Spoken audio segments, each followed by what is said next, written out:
أعوذ بالله من الشيطان الرجيم. بسم الله الرحمن الرحيم. الحمد لله وسلام على عباده الذين اصطفى وسلام على من اتبع الهدى. حاضرین محفل، السلام علیکم ورحمۃ اللہ وبرکاتہ۔ الحمدللہ پھر طاہرہ جعفر آپ کی خدمت میں حاضر ہے۔ محفل مرتضیٰ کی منتظمین کی طرف سے فرمائش کے احترام کرتے ہوئے مجھ سے یہ شرف حاصل ہے کہ اس ماہ مبارک رمضان میں جو 2020 یعنی 1441 ہجری میں جو الحمدللہ یہاں درس چل رہے ہیں محفل مرتضیٰ میں، انہوں نے ان کی درخواست یہ تھی کہ میں امام زمانہ کے موضوع پہ ایک درس دوں تاکہ ہماری عورتوں اس سے مستفید ہو۔ بس میں شکر گزار ہوں کہ مجھے یہ قیمتی موقع ملا ہے کہ جو صدقہ جاریہ کا کام ہے۔ انہوں نے امام زمانہ کے درس پہ منتظمین نے کہا یہ 2 سوالات کا جواب کے ذریعے امام کا درس چاہیے۔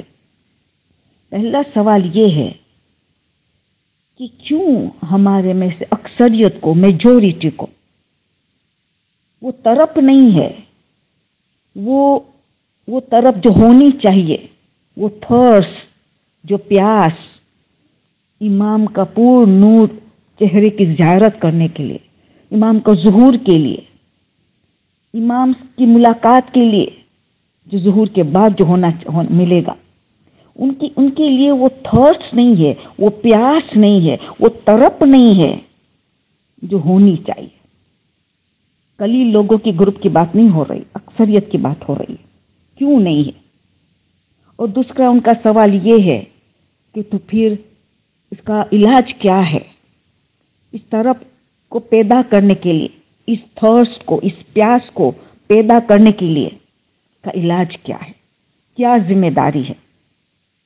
آج یہ پہلی تقریر میں پہلے سوال کا جواب دوں گی انشاءاللہ، پھر دوسری تقریر میں دوسرا سوال کا جواب دوں گی، کیونکہ دونوں 25 منٹ میں نہیں ہو سکتا، دونوں بہت قیمتی سوالات پوچھا گیا ہے۔ اب ہم یہ دیکھیں کہ سب سے پہلے کیا ہمیں امام کے فضیلت سے نہیں پہچانتے؟ فضیلت کو بھی جانتے، کتنا بڑا مقام ہے امام کا، اور امام کے احسانات کو بھی جانتے ہم۔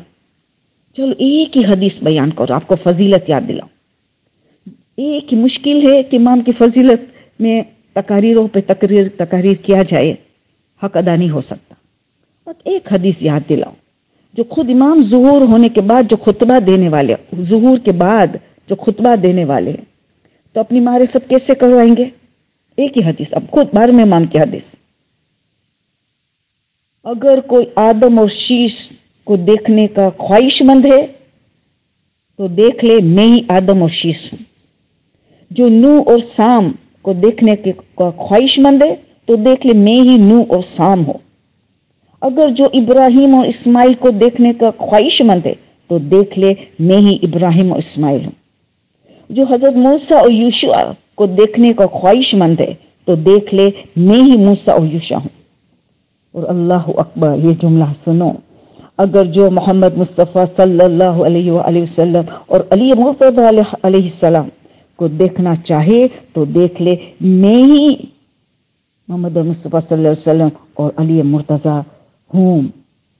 جو حسن اور حسین کو دیکھنا چاہیے اور ان کے اولاد حسین میں ائمہ علیہ السلام کو دیکھنے کا خواہش مند ہے تو دیکھ لے یہ میں ہی اس نسل پاک معصومین علیہ السلام کا خلاصہ ہوں۔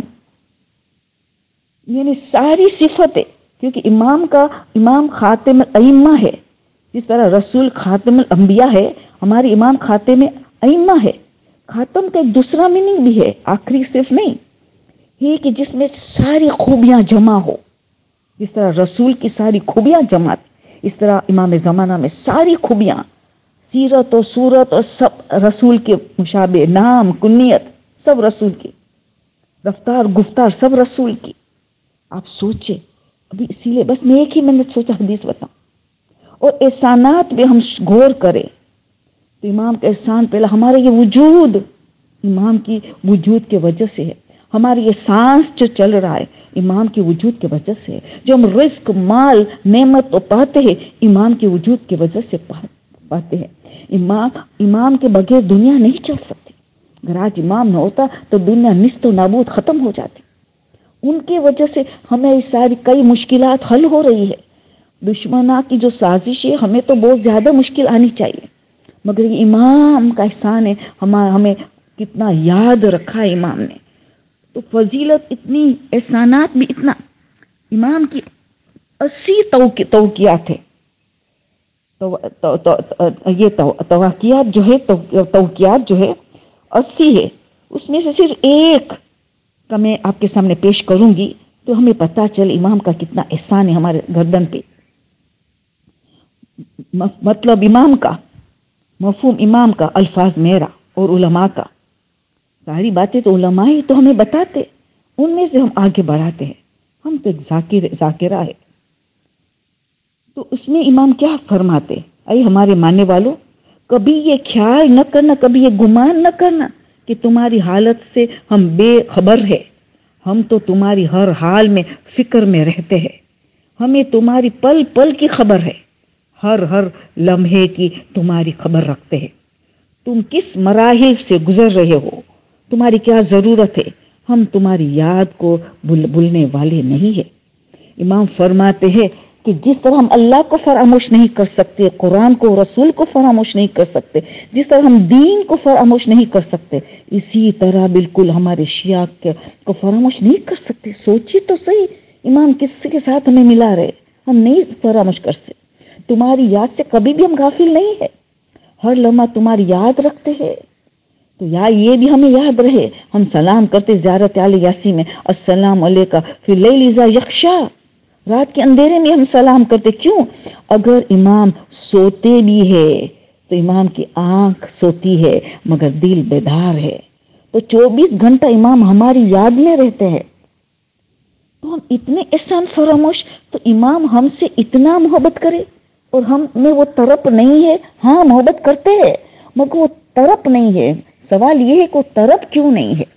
اور ایک اور واقعہ صرف سنا دوں، ایک تو حدیث میں نے سنا امام کی، سید ابن طاؤس کیا فرماتے، امام کی زیارت ان کو نصیب ہوئی شب جمعہ، مشہور قصہ سن چکے مجلسوں میں، پھر بھی جلدی سے سن لو۔ شب جمعہ حرم امام حسین میں، حرم دیکھو، دین دیکھو، سب ایسے میں جب بعد میں امام کو انہوں نے دیکھا وہاں عبادت کر رہے تھے، نورانی شکل ہوا، سفید لباس میں وغیرہ، تو میں پورا سٹوری تو نہیں کرتا، آپ کی سنی ہوئی ہے، ٹائم نہیں ہے مجھے، 25 منٹ دیا جاتا ہے، نہیں ہو سکتا۔ تو امام کیا دعا کر رہے ہیں، امام سجدے کے حالے میں رو رو کے گر گرا کے ہماری بھائی چارہ کی دعا کر رہے، اتنا گریا کر رہے کہ سید ابن طاؤس کہتے کہ میں بھی گریا کرنے لگا، سجدے کی عالم میں، حرم امام حسین میں، شب جمعہ۔ امام تو فرماتے ہیں کہ ہمارے شیعہ جو ہے وہ ہمارے پر اعتماد بھی رکھتے ہیں، ہمارے فضائل کو بھی جانتے ہیں، مگر جہالت کی وجہ سے بہت سے گناہ کر بیٹھتے ہیں۔ خدایا اگر یہ گناہ تیرے اور ان کے درمیان ہے، یعنی حقوق اللہ کا گناہ ہے، تو جو عزت تو نے ہم نے دی اس کا واسطہ تم ان کو معاف کر دے، اللہ اکبر، ان کی عزت کا واسطہ دیتے، مگر اگر یہ گناہ ان کے اور حقوق الناس کے درمیان تو تیری عزت اور جلال کا واسطہ تو ان کو معاف کر دے۔ اگر مظلوم ظالم کو معاف کرنے کے لیے تیار نہیں ہے، اللہ اکبر، سوچے تو صحیح، امام کیا کہنا چاہتے کہ ہماری نیکیاں کہ کچھ حصہ ان کے دامن میں ڈال دے تاکہ وہ ان کو معاف کر دے اور بھائی چارہ قائم ہو جائے۔ کیوں؟ یہ بھائی چارہ نہ ہونے کی وجہ سے ہمارے پہ بہت سی تکلیفیں آتی ہے، امام ہمیں اس نقصانات سے بچانا چاہتا ہے، ہماری آپس میں محبت اور بھائی چارہ خود کو بھی ترقی دے گا، اسلام کو بھی ترقی دے گا، ورنہ رک جاتی ہے ساری ترقی اگر ہمارے دل میں بغض کینہ حسد کسی کے لیے۔ امام ہمیں سارے نقصانات سے بچانا چاہتے، گر گرا کے رو کے دعا کرتے ہیں اور اوپر سے اپنی نیکیاں بھی دینے کے لیے تیار ہے ان مظلوم کو کہ تاکہ وہ معاف کر دے جس نے اس پہ ظلم کیا ہے۔ سوچے اب تو یہ میرا سوال یہ کہ فضیلت بھی ہم جانتے ہیں، ہم امام کے احسانات بھی جانتے ہیں، امام کے ہمارے سے بے تحاشا محبت کو بھی ہم جانتے ہیں، پھر ہمارے میں کیوں یہ طرف نہیں ہے؟ کیوں ہم ایک طرف کی بات ہو رہی ہے؟ دو طرفین بات ہونی چاہیے نا، جتنی امام کو ہمارے طرف ہے ایسی طرف ایسی تھرسٹ ہمیں ہونی چاہیے۔ تو یہ ہم ابھی دیکھیں گے کہ وجہ کیا ہے۔ اس کا آسان جواب ہر معصوم نے جواب دے دیا ہے کہ جب انسان اللہ اور رسول اور معصوم سے قرآن سے دور ہو جاتا ہے، وہ ان کے لیے وہ طرف نہیں ہے جو طرف ہونی چاہیے، تو اس کا ایک ہی جواب سب نے دیا ہے۔ اس کا جواب بہار الانوار جلد 75 پیج نمبر 22 پہ 8 احادیث سے ہے۔ حب الدنیا راسن کل خطیہ، یہ دنیا کی محبت ہمیں میں وہ طرف نہیں ڈال سکتی۔ وہ دنیا کی محبت جو ہے، ہمیں محبت تو کرتے امام سے مگر وہ طرف نہیں، اس مرحلے تک ہم نہیں پہنچ پائے، یہ رکاوٹ پیدا کر رہی ہے، یہ ہماری عشق میں پردہ ڈال رہی ہے۔ 8 ایسی حدیثیں میں 3 خالی بیان کروں گی۔ پہلا جو وہی حب الدنیا راسن کل خطیہ، تمام خطاؤں کی جڑ سر دنیا کی محبت۔ دوسری حدیث کہہ رہے معصوم کی، حب الدنیا بابو کل بلیہ، دروازہ ہے تمام بلاؤں کی، امتحانوں کی، جو ہماری قسمت میں گڑبڑ آ جاتی ہے، جس کا دروازہ کیا ہے؟ حب الدنیا، دنیا کی محبت۔ تیسری حدیث، حب الدنیا مجمع کل فتنہ، جتنا فساد دنیا میں ہو رہا ہے، یہ جھگڑا، یہ گھروں میں بے چینی، یہ ساس و بہو کے درمیان جھگڑا، جو میاں بیوی کے درمیان جھگڑا، یہ دوست وغیرہ کے درمیان جھگڑے، یہ فساد، یہ کیوں ہو رہا ہے؟ یہ دنیا کی محبت، یہ میں لڑوا رہا ہے۔ میں کیوں آتا ہے؟ دنیا کی محبت۔ یہ ساری 8 حدیثیں بس آپ کو میں نے 3 وقت مد نظر رکھتے ہوئے، جبھی تو چوتھے امام نے فرمایا، ہمارے مظلوم امام، کہ دنیا میں افضل ترین نیکی کیا ہے؟ پوچھا گیا ان کو، کہا اللہ اور رسول کی معرفت کے بعد بغض سے دنیا۔ بغض سے دنیا کا مطلب نہیں کہ ہم اس کی نعمتوں کا فائدہ نہ اٹھائے، اس کی نعمتوں میں غلامی میں نہ آ جائے، بغض رکھے۔ سوچئے، یہ بغض رکھیں گے تب ہمیں پتا چلے گا کہ امام کی محبت میں کتنی طرف ہے۔ یہ جو دوسری تقریر میں بات کروں گی کہ یہ حب دنیا کا خاتمہ کس طرح ہم کریں، آغاز کہاں سے کریں، یہ نمبر 2 کی تقریر میں بات آئے گی۔ تو بس تو پتہ یہ چلا، یہ حب دنیا سے ہمیں بچنا ہوگا، ورنہ ہمیں بہت سے نقصانات اٹھانا پڑے گا۔ اور یہ خود امام زمانہ نے یہی وجہ بتایا ہے۔ علی بن محضائر کوفی کا واقعہ کتنی مرتبہ مجلس میں سن چکے ہیں، 20 مرتبہ حج کی، صرف اس لیے کہ کہیں امام کی ملاقات ہو جائے، کیونکہ امام ہر سال حج کرتے ہیں۔ اور 20ویں حج میں جب ملاقات ہوئی تو امام نے ان کو 3 وجوہات بتائے، وہ تو آپ سنتے چکے ہیں، بس وقت کی کمی۔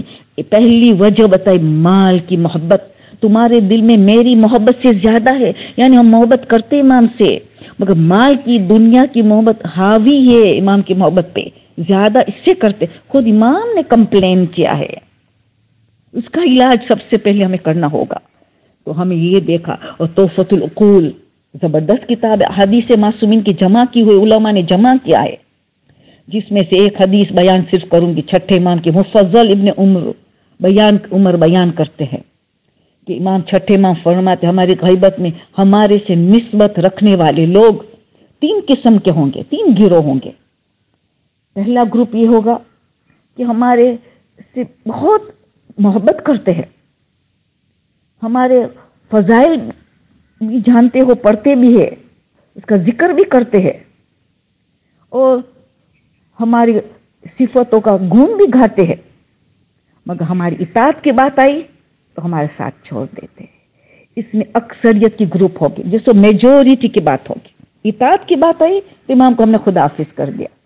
یہ تو ظہور کے بعد بھی ہونے والا ہے کہ 2/3 امام کے ماننے والے امام کے مخالفت میں اترنے والے ہیں۔ اللہ اکبر، یہ 1/3 میں ہم آنے کے لیے اتنی محنت جد و جہاد کر رہے ہیں کہ ہم 1/3 میں آ جائے، 2/3 میں نہ ہو۔ یہ ساری بات ہمیں آئندہ تقریر میں کریں گے۔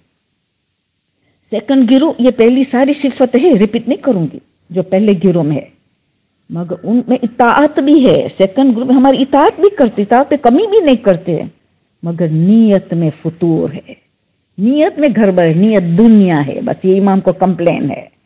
نیت میں دنیا ہے. اگر میں مجلس کر رہی ہوں میرے گھر پہ، میں مثال ابھی میں دے رہی ہوں، الفاظ تو میرا ہے، مفہوم امام کا ہے کہ میں اس لیے کہ میرے کاروبار میں برکت ہو جائے، میرے گھر میں پنجتن کے قدم آئیں گے تو میری حاجتیں پوری ہو جائیں گی، میرے بچے پہلے نمبر میں آ جائیں گے، میرے امتحان میں وغیرہ وغیرہ.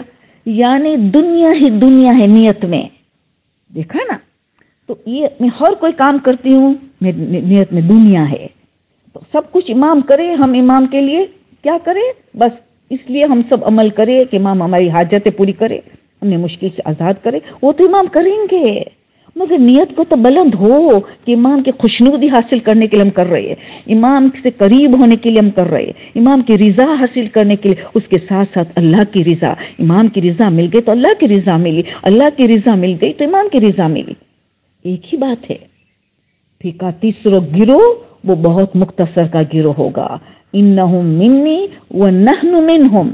وہ لوگ ہمارے سے، انہم منی ہم سے ہے، اور نحن من ہم ان سے. یا اللہ کتنی بڑی بات کہ ہم ان سے ہے. ان کی کوئی غرض نہیں ہے، ان کو کچھ دنیا نہیں چاہے، بس ان کا ایک ہی ہے کہ ان کو ہمیں ان کی خوشنودی چاہیے، اللہ کے اور امام کی، رسول اہل بیت کی خوشنودی چاہیے، ان کی قربت چاہیے. بس یہی سب سے بڑی چیز ہے. تو یہ کب حاصل ہوتی ہے؟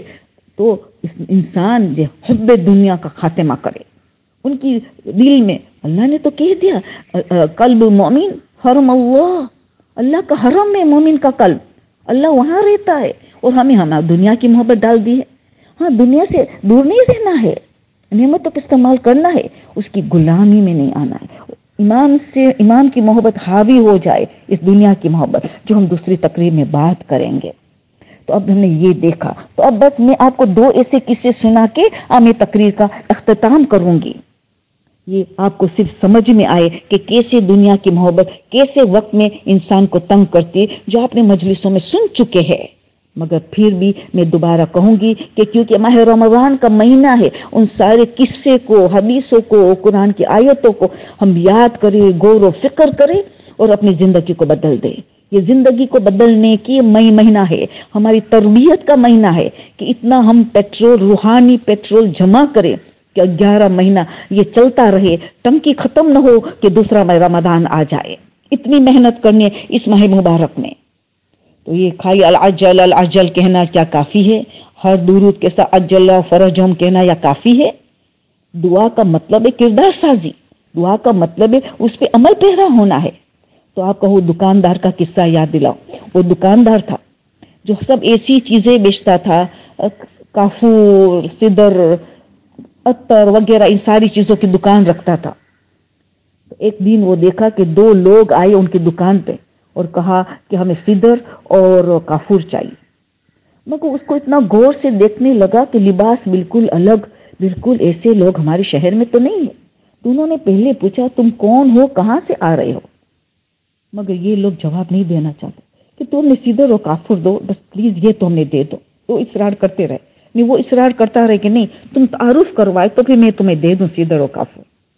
اتنا ضد میں اترا تھا، اتنا اصرار کہ آخر ان کو کہنا پڑا کہ ہم امام زمانہ کا ساتھی ہے اور ہمارا ایک ساتھی کا انتقال ہوا ہے، اور ہمیں امام نے آپ کی دکان میں سدر و کافور لینے کے لیے بھیجا ہے تاکہ اس کا غسل کفن وغیرہ کرنا ہے. نہیں، وہ تو بے چین ہو گئے. نہیں، مجھے لے کے چلو، مجھے لے کے چلو میرے امام کے پاس، مجھے لے کے چلو.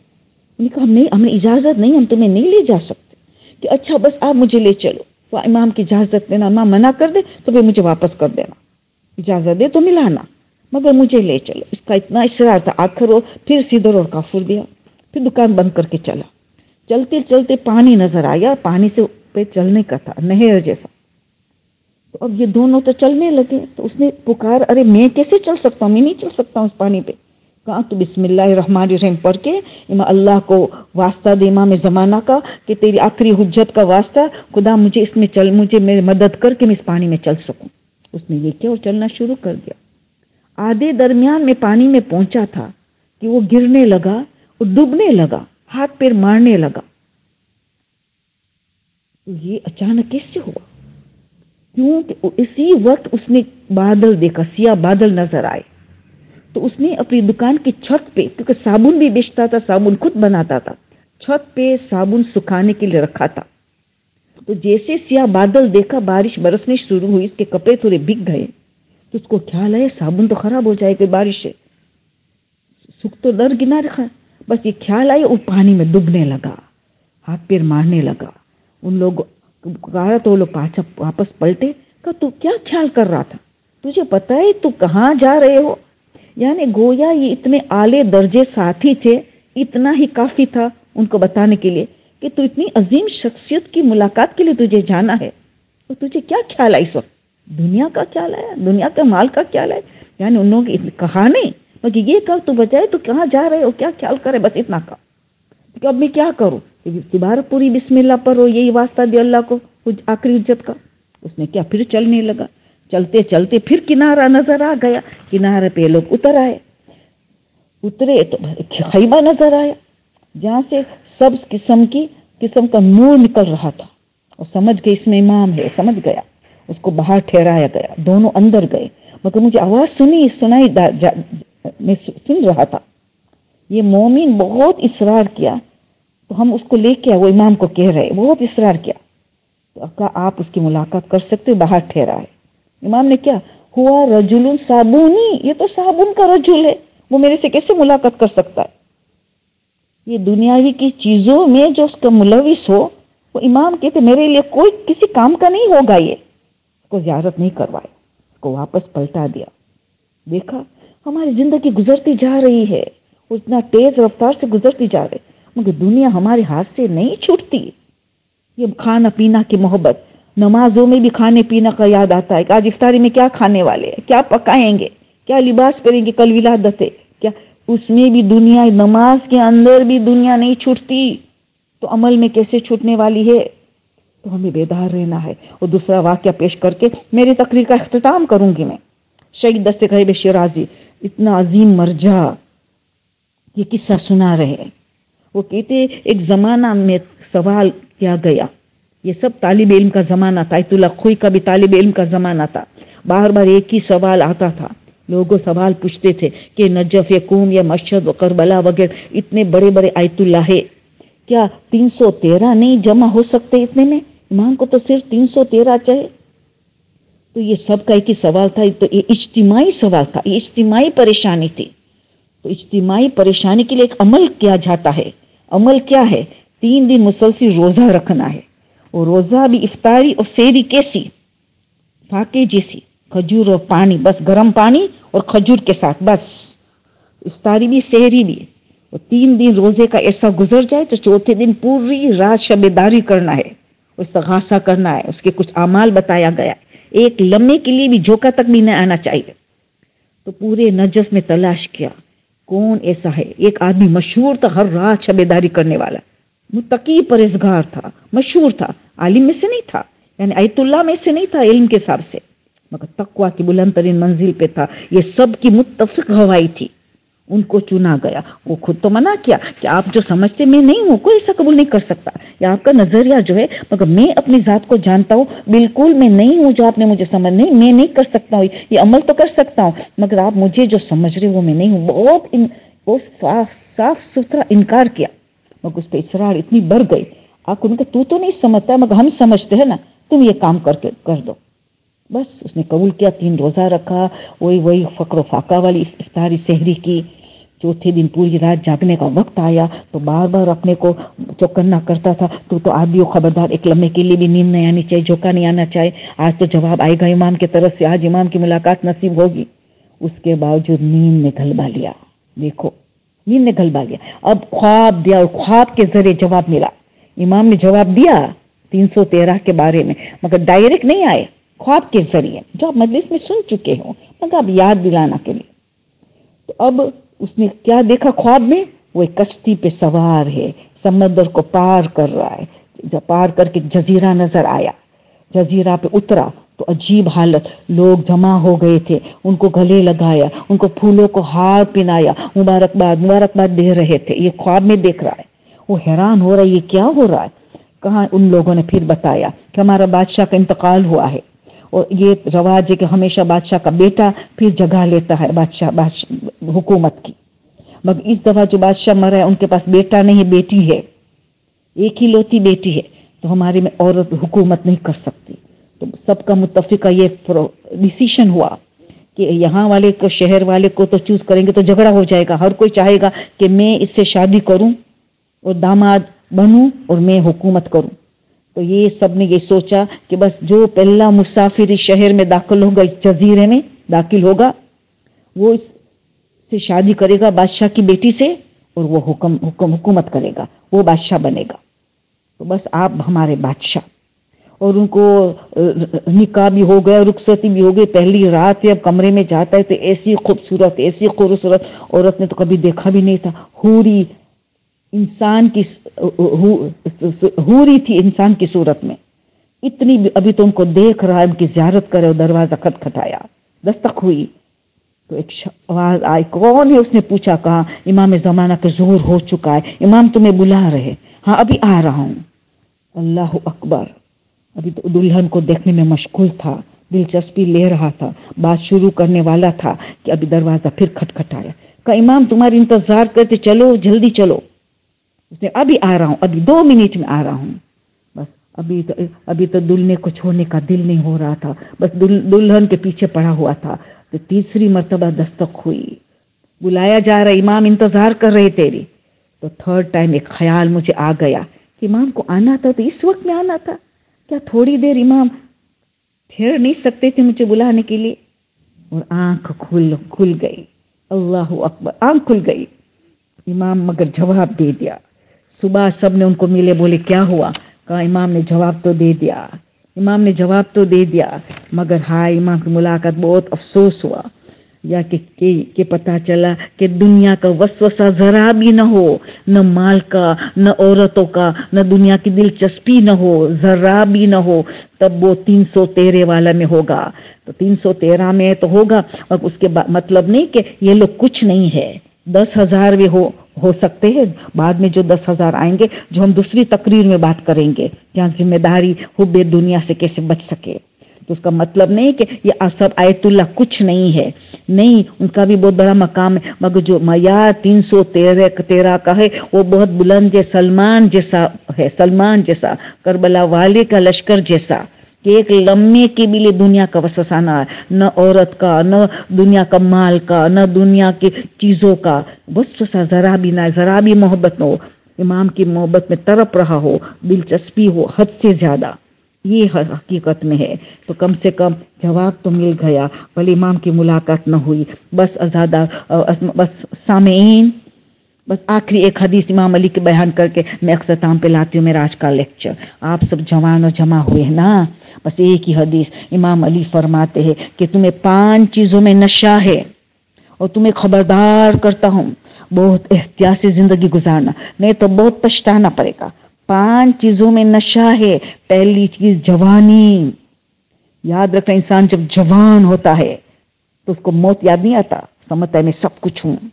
دوسری چیز مال و دولت، تیسری چیز علم، اب جوان کے پاس علم بھی آ جائے، جوانی بھی ہو، مال بھی آ جائے۔ چوتھی چیز شہرت اور تعریف، یہ بھی آ جائے تو پھر طاقت، قدرت، وائٹیلٹی، اسٹرینتھ، تندرستی، یہ بھی آ جائے۔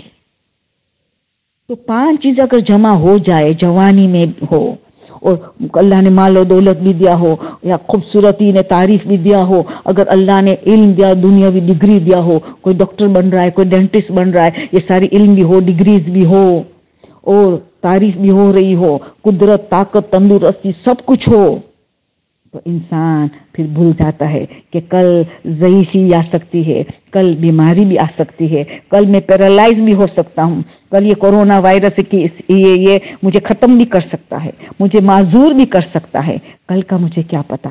تو اس کو یاد رکھنا چاہیے، اس نشے میں نہ ڈوبے، جوانی کو غنیمت سمجھے، اپنی اللہ کی دی ہوئی صلاحیتیں، یہ نعمت ہے سب، یہ جوانی، یہ مال و دولت، یہ علم، یہ شہرت، یہ تعریف، یہ قدرت، یہ طاقت، یہ سب بہترین نعمتیں ہیں، ان کو اللہ کے راہ میں صرف کرنا چاہیے، اس میں ڈوب نہ جانا چاہیے، اس میں نشہ نہیں آنا چاہیے، بیدار رہنا چاہیے۔ بس تو یاد رکھنا، یہ ہم مل کے دعا کرتے، خدایا ہمیں ان نعمتوں کا صحیح فائدہ اٹھانے کے لیے توفیق عطا کر۔ یہ ماہ مبارک رمضان کا مہینہ، یہ امام زمانہ کی آمد کی تیاری کا مہینہ ہے، یہ موت کی تیاری کا مہینہ ہے، یہ آخرت کی تیاری کا مہینہ ہے، یہ تربیت کا مہینہ ہے، یہ کچھ بننے کا مہینہ ہے۔ اور آج تو یہ کورونا وائرس جو ہے وہ ہمیں تو ایک وارننگ دے رہا ہے، وہ ویکنگ کال ہے، اٹھا رہے غفلت کی نیند سے، وہ ویکنگ کال ہے، اٹھو، اپنے کو کچھ بناؤ، کچھ بننا ہے۔